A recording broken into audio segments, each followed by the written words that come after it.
বইপাঠ by আইকে চ্যানেলে আপনাদের সকলকে স্বাগতম। আমরা পড়ছিলাম ডক্টর মরিস বোকাইলির বাইবেল, কোরআন ও বিজ্ঞান। আজকে দ্বিতীয় পর্ব, বাইবেল, ওল্ড টেস্টামেন্ট, পুরাতন নিয়ম। সাধারণ আলোচনা। ওল্ড টেস্টামেন্টের লেখক কে? এই প্রশ্নের জবাবে ওল্ড টেস্টামেন্টের অধিকাংশ পাঠকই সম্ভবত সে কথা বলবেন যা তারা বাইবেলের ভূমিকায় পড়েছেন। তারা হয়তো বলবেন যে হোলি গোস্টের প্রেরণায় মানুষের লিখে থাকলেও আসল লেখক হচ্ছেন আল্লাহ। বাইবেলের ভূমিকার লেখক কখনো এটুকু বলেই থেমে যান, ফলে আর কোনো প্রশ্নের অবকাশ থাকে না। কখনো তিনি আবার এ কথাও বলে থাকেন যে মূল পাঠের সঙ্গে পরে হয়তো মানুষের রচনা সংযোজিত হয়ে থাকতে পারে, কিন্তু সেজন্য কোনো বিবর্তনমূলক অনুচ্ছেদের মূল সত্য পরিবর্তিত হয়নি এবং এ সত্য শব্দটির উপর বিশেষভাবে জোর দেওয়া হয়। গির্জা কর্তৃপক্ষ এ দায়িত্ব গ্রহণ করে থাকেন, কেননা একমাত্র তারাই হোলি গোস্টের সহায়তায় বিশ্বাসী খ্রিস্টানদের প্রকৃত পথ দেখাতে পারেন। চতুর্থ শতাব্দীতে খ্রিস্টান পরিষদ সমূহের সম্মেলনের পর গির্জা কর্তৃপক্ষই পবিত্র গ্রন্থের তালিকা প্রকাশ করেন এবং ওই তালিকা ফ্লোরেন্স কাউন্সিল, ট্রেন্ট কাউন্সিল ও প্রথম ভ্যাটিকানে কাউন্সিলে অনুমোদিত হয়। সে অনুমোদিত গ্রন্থগুলোই এখন ক্যানন নামে পরিচিত। বহু গবেষণা ও পর্যালোচনার পর দ্বিতীয় ভ্যাটিকান কাউন্সিল অতি সম্প্রতি ওহী সম্পর্কে একটি অতিশয় গুরুত্বপূর্ণ বিবরণ প্রকাশ করেছে। এ কাজে 3 বছরের একাগ্রতা ও পরিশ্রমের প্রয়োজন হয়েছে। অধিকাংশ পাঠক বাইবেলের আধুনিক সংস্করণের শুরুতে এ বিবরণ দেখে আশ্বস্ত হয়েছেন। বাইবেলের সত্যতা সম্পর্কে বিগত কয়েক শতাব্দী যাবৎ প্রদত্ত নিশ্চয়তার বর্ণনা পরে তারা নিশ্চিত ও সন্তুষ্ট হয়েছেন। এ বিষয়ে যে কোনো প্রশ্ন উত্থাপন হতে পারে এমন কথা তাদের আদৌ মনে হয়নি। পাদ্রীদের এমন কতিপয় রচনা রয়েছে যেগুলো সাধারণত সর্বসাধারণের জন্য প্রকাশ করা হয় না। এ রচনা পড়লে বোঝা যায় বাইবেলের বিভিন্ন গ্রন্থের সত্যতা সম্পর্কিত বিষয়টি আপাত দৃষ্টিতে যত জটিল বলে মনে হয়, আসলে কিন্তু তা তার থেকে অনেক বেশি জটিল। দৃষ্টান্তস্বরূপ বাইবেলের আধুনিক ফরাসি অনুবাদের কথা বলা যেতে পারে। জেরুজালেমের বাইবিক্যাল স্কুলের তত্ত্বাবধানে এ অনুবাদ করা হয়েছে এবং কয়েকটি খণ্ডে প্রকাশিত হয়েছে। এ অনুবাদ পরীক্ষা করলে প্রকাশভঙ্গিতে একটি সুস্পষ্ট ভিন্নতা ধরা পড়ে। স্পষ্টতই বোঝা যায় যে নিউ টেস্টামেন্ট এর মতো ওল্ড টেস্টামেন্টে এমন কিছু বিতর্কমূলক প্রশ্ন রয়েছে ব্যাখ্যাদাতাগণ যা অধিকাংশ ক্ষেত্রে গোপন করেননি। প্রফেসর এডমন্ড জ্যাকবের গ্রন্থে আরও সুনির্দিষ্ট তথ্যের সন্ধান পাওয়া যায়। এ গ্রন্থের নাম দি ওল্ড টেস্টামেন্ট।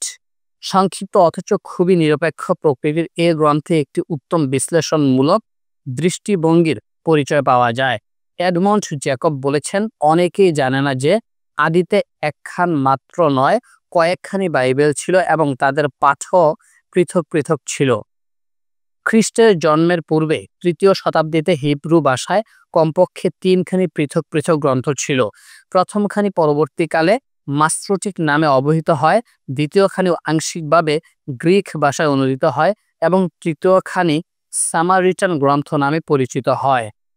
খ্রিস্টের জন্মের পূর্বে প্রথম শতাব্দীতে ওই তৃতীয়খানির ভিত্তিতে বদলে একখানি মাত্র গ্রন্থ প্রবর্তনের একটি সুস্পষ্ট প্রবণতা দেখা দেয়, কিন্তু সেই প্রবণতা বাস্তব রূপ লাভ করে খ্রিস্টের জন্মের 1 শতাব্দী পরে।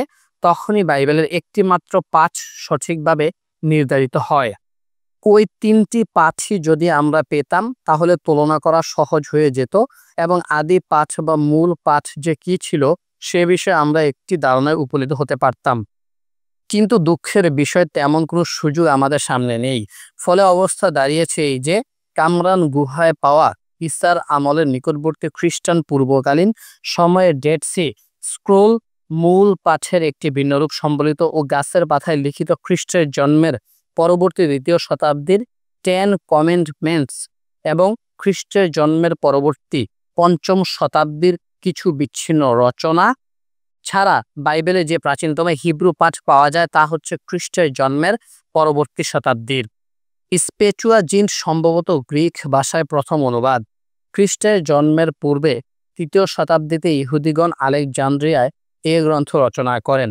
এ গ্রন্থের ভিত্তিতেই নিউ টেস্টামেন্ট প্রণীত হয়। খ্রিস্টের জন্মের পরবর্তী 7ম শতাব্দী পর্যন্ত এই গ্রন্থ বিশুদ্ধ বলে গণ্য হয়। খ্রিস্টান জগতে যে মূল গ্রিক পাঠ সাধারণভাবে প্রচলিত আছে তা ভ্যাটিকান সিটিতে রক্ষিত কোডেক্স ভ্যাটিকানাস এবং লন্ডনের ব্রিটিশ মিউজিয়ামে রক্ষিত কোডেক্স সিনাইটিকাস নামক পাণ্ডুলিপি থেকে সংকলিত। এই দুটি পাণ্ডুলিপি খ্রিস্টের জন্মের পরবর্তী চতুর্দশ শতাব্দীর। এ বিষয়ে আরমাইক ও সিরিয়াকে সংস্করণের উল্লেখ করা যেতে পারে, তবে এগুলো অসম্পূর্ণ। এ সকল বিভিন্ন সংস্করণ থেকে বিশেষজ্ঞগণ একখানি মধ্যপন্থী গ্রন্থ প্রস্তুত করতে সক্ষম হয়েছেন। এটাকে বিভিন্ন সংস্করণের মধ্যে একটি আপোষ অবহিত করা যেতে পারে। এছাড়া দ্বিভাষিক ও ত্রিভাষিক বাইবেলও রয়েছে এবং তাতে গ্রিক, ল্যাটিন, হিব্রু, সিরিয়াক, আরমাইক এমনকি আরবি ভাষাও ব্যবহার করা হয়েছে। বিখ্যাত ওয়ালটন বাইবেল এরূপ একখানি গ্রন্থ। সকল দিক বিবেচনার স্বার্থে আর একটি বিষয় উল্লেখ করা প্রয়োজন। বিভিন্ন মতের খ্রিস্টান গির্জায় একই গ্রন্থ অনুসরণ করা হয় না, অথবা একই ভাষায় অনুবাদের বিষয়ে একই ভাবধারা গ্রহণ করা হয় না। এর কারণ এই যে ভিন্ন ভিন্ন বাইবেলে ভিন্ন ভিন্ন ধারণা পোষণ করা হয়েছে এবং তা ভিন্ন ভিন্ন গির্জা গোষ্ঠীকে প্রভাবিত করেছে। তবে বর্তমানে বিভিন্ন ক্যাথলিক ও প্রোটেস্ট্যান্ট বিশেষজ্ঞগণ the ecumenical translation of the old testament নামে যে গ্রন্থ রচনায় নিয়োজিত আছেন তা একক ও সমন্বিত গ্রন্থ বলে পরিগণিত হতে পারে। কাজেই দেখা যাচ্ছে যে ওল্ড টেস্টামেন্টের ক্ষেত্রে মানুষের হস্তক্ষেপ একটি বিরাট ভূমিকা পালন করেছে। এক সংস্করণ থেকে অপর সংস্করণে এবং এক তর্জমা থেকে অন্য তর্জমায় স্বাভাবিকভাবে যে সকল পরিবর্তন ও সংশোধন হয়েছে তা থেকে সহজে অনুমান করা যেতে পারে যে বিগত 2000 বছরেরও বেশি সময়ে ওল্ড টেস্টামেন্টের মূল একাধিকভাবে পরিবর্তিত হয়েছে। বাইবেলের উৎস। গ্রন্থ আকারে সংকলিত হওয়ার পূর্বে বাইবেল লোক প্রবাদ হিসেবে মানুষের মুখে মুখে প্রচলিত ছিল এবং সুর করে গানের মতো গাওয়া হতো। অন্যান্য সকল প্রাচীন ধারণার মতো এই লোক প্রবাদও সম্পূর্ণরূপে স্মৃতি নির্ভর ছিল। এডমন্ড জ্যাকব লিখেছেন, প্রথম পর্যায়ে সকল জাতি গান গেয়েছে। অন্যান্য সকল স্থানের মতো ইসরায়েলও গদ্যের আগে পদ্য এসেছে। সেখানে দীর্ঘদিন গান পরিবেশন করা হয়েছে এবং ভালোই গাওয়া হয়েছে। ইসরায়েল জাতি তাদের ইতিহাসের ঘটনাবলী নিয়ে গভীর অনুভূতির সঙ্গে আনন্দ ও বেদনার গান গেয়েছে। তাদের চোখে প্রত্যেকটি ঘটনার একটি তাৎপর্য ছিল, তাই গানের মারফত তারা বিভিন্ন আকারেও প্রকাশ করেছে। তারা বিভিন্ন কারণে গান পরিবেশন করত এবং এডমন্ড জ্যাকব তার অনেকগুলো উল্লেখ করেছেন। বাইবেলও অনেক গানের উল্লেখ আছে। খনার গান, ফসল কাটার গান, কাজের গান, কূপের গান, বিয়ের গান ও শোকের গান। অনেক যুদ্ধের গানও আছে। তার মধ্যে ডেবোবার গান বিশেষভাবে উল্লেখযোগ্য, কেননা এ গানে খোদ ইয়াহুয়ের নির্দেশিত ও পরিচালিত বিজয় জয়গান করা হয়েছে। মৈত্রী শক্তি অগ্রসর হলে মুসা বললেন, হে ইয়াহুয়ে, জাগ্রত হন, আপনার শত্রুরা ছিন্ন বিচ্ছিন্ন হোক এবং আপনাকে যারা ঘৃণা করে তারা আপনাকে দেখা মাত্র পলায়ন করুক। এছাড়া আরও আছে উপদেশক ও হিতুপদেশক, আশীর্বাণী ও অভিশাপ বাণী এবং ওহী পাওয়ার পর মানুষের প্রতি পয়গম্বরদের বিধান। জ্যাকব বলেছেন, এ সকল কথা ও কাহিনী হয় পরিবার থেকে পরিবারে প্রবাহিত হয়েছে, আর না হয় ধর্মশালা মারফত আল্লাহর বাছাই করা জাতির ইতিহাসের বিবরণ হিসেবে প্রচারিত হয়েছে। তারপর ইতিহাস দ্রুত প্রবাদে পরিণত হয়েছে, যেমন হয়েছে জোথামের প্রবাদের ক্ষেত্রে। এ প্রবাদে বৃক্ষগণ তাদের একজন রাজা বাছাই ও তাকে অভিষিক্ত করতে অগ্রসর হলো এবং পরপর জলপাই গাছ, ডুমুর গাছ, দ্রাক্ষালতা ও ব্যস্ততাকে অনুরোধ জানালো।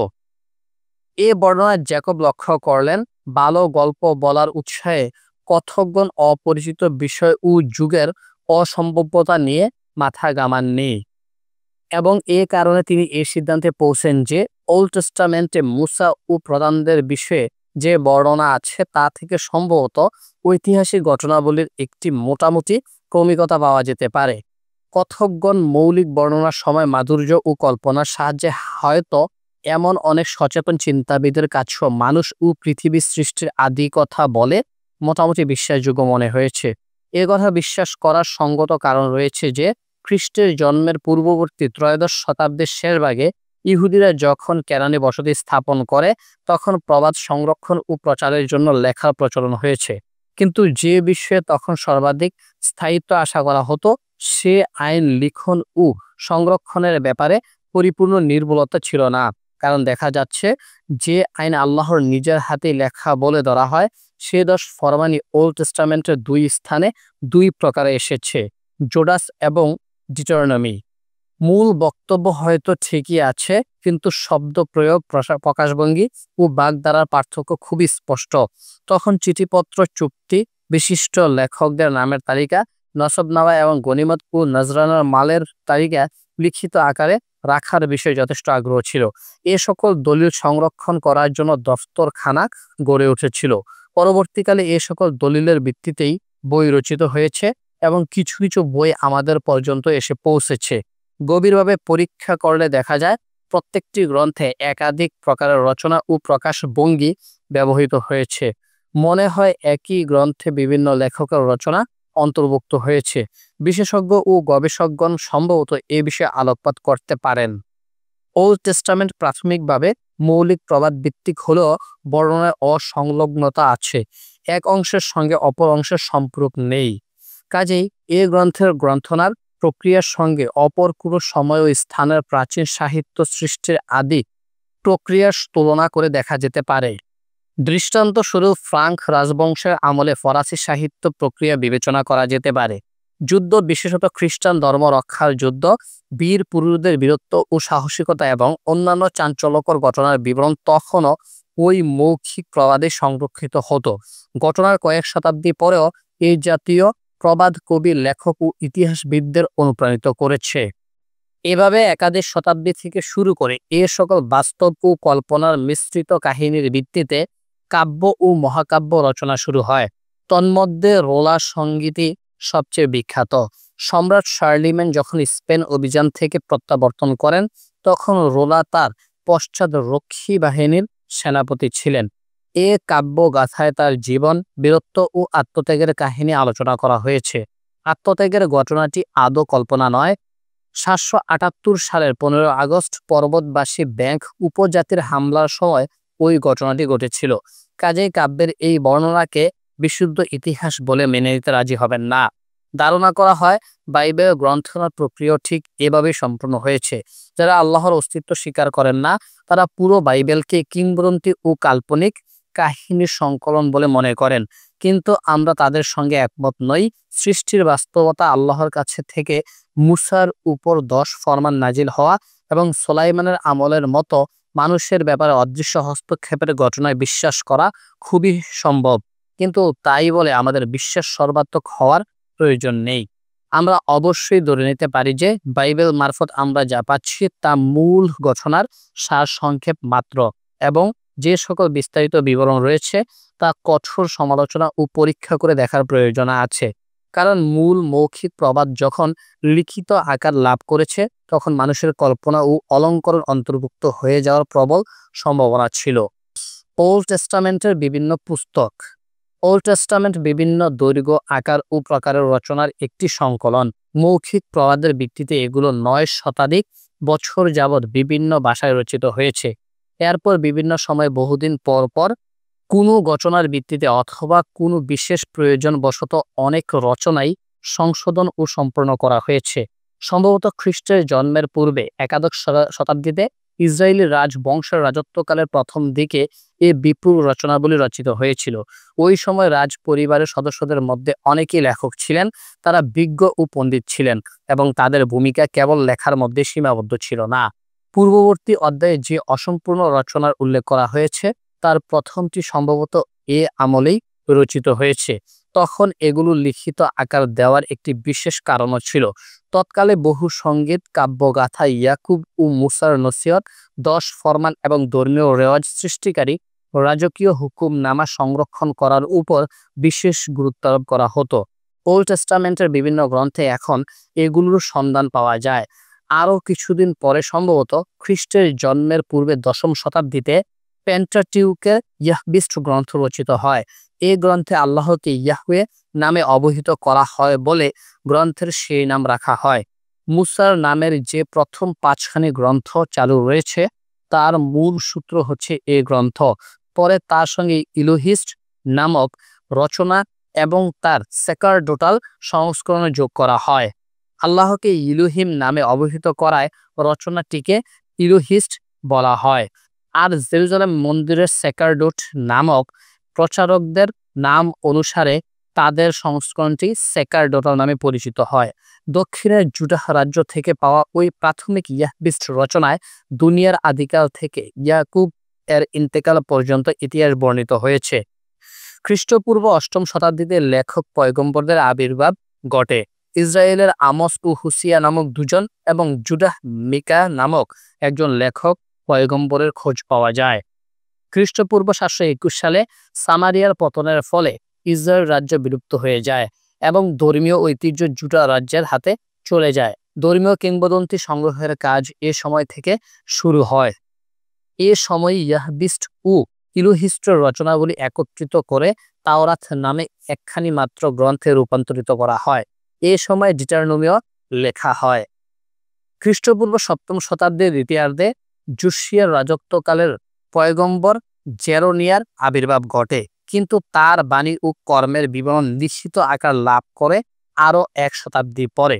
খ্রিস্টপূর্ব 589 সালে ব্যাবিলনে প্রথম দেশান্তরিত হওয়ার পূর্বে জেকানিয়া, নাহুম ও হাবাক্কুকের গ্রন্থ লিখিত হয়। এ সময়ের পরে এজেকিয়েল তার ভবিষ্যৎবাণী প্রচার করতে থাকেন। খ্রিস্টপূর্ব 587 সালে দ্বিতীয়বার দেশান্তরিত হওয়ার কাজ শুরু হয় জেরুজালেমের পতনের সময় এবং তা খ্রিস্টপূর্ব 538 সাল পর্যন্ত চলতে থাকে। এজেকিয়েল একজন বিখ্যাত পয়গম্বর ছিলেন, কিন্তু তার গ্রন্থ বর্তমানে যে আকারে পাওয়া যায় তার জীবদ্দশায় সে আকারে সাজানো ছিল না। তার ইন্তেকালের পর যে কাতিবগণ ওইভাবে সাজান তারাই তার আধ্যাত্মিক খলিফা বলে গণ্য হন। এ কাতিবগণ সেকার জোল্টার সংস্করণ নামে পরিচিত জেনেসিসের 3য় সংস্করণ প্রস্তুত করেন। এ সংস্করণে জেনেসিসের একটি অধ্যায়ের অর্থাৎ পৃথিবীর আদিকাল থেকে ইয়াকুবের ইন্তিকাল পর্যন্ত সময়ের বিবরণ রয়েছে। এভাবে তাওরাতের ইয়াহবিস্ট ও ইলোহিস্ট রচনার মূল পাঠের মধ্যে একটি 3য় রচনা শামিল হয়ে যায়। পরে আমরা 2 থেকে 4 শতাব্দী আগে লেখা কতিপয় গ্রন্থে এ 3য় রচনার একটি কৌশলগত বৈশিষ্ট্য দেখতে পাব। এ একই সময় ল্যামেন্টেশনসও প্রকাশিত হয়। খ্রিস্টপূর্ব 538 সালে সাইরাসের হুকুমে দেশান্তরিত হওয়ার অবসান ঘটে। ইহুদিরা ফিলিস্তিনে ফিরে আসেন এবং জেরুজালেমের মন্দির পুনর্নির্মাণ করা হয়। ফলে পয়গম্বর ও প্রচারকদের কাজ পুনরায় শুরু হয়। এ সময় হাজ্জাই, জাকারিয়া, মালাচি ও ড্যানিয়েলের গ্রন্থ এবং ইসাইয়ার 3য় গ্রন্থ ও বারুচের গ্রিক ভাষায় গ্রন্থ প্রণীত হয়। আসলে দেশান্তরের ঘটনার পরবর্তী আমলে প্রধান ধর্মীয় গ্রন্থগুলো রচিত হয়। খ্রিস্টপূর্ব 480 সালের কাছাকাছি সময়ে প্রোভার্বস 5ম শতাব্দীতে, জব এবং 3য় শতাব্দীতে এক্লেজিয়াস্ট বা কুহেলেত, সং অফ সংস, ক্রনিকেলস 1ম ও 2য় খণ্ড এবং এজরা ও নেমোলিয়া রচিত হয়। একইভাবে খ্রিস্টপূর্ব 2য় শতাব্দীতে এক্লেজিয়াস্টিকাস বা সিরান্ন এবং 1ম শতাব্দীতে বুক অফ উইজডম ও বুক অফ মাকাবিজ 1ম ও 2য় খণ্ড লিখিত হয়।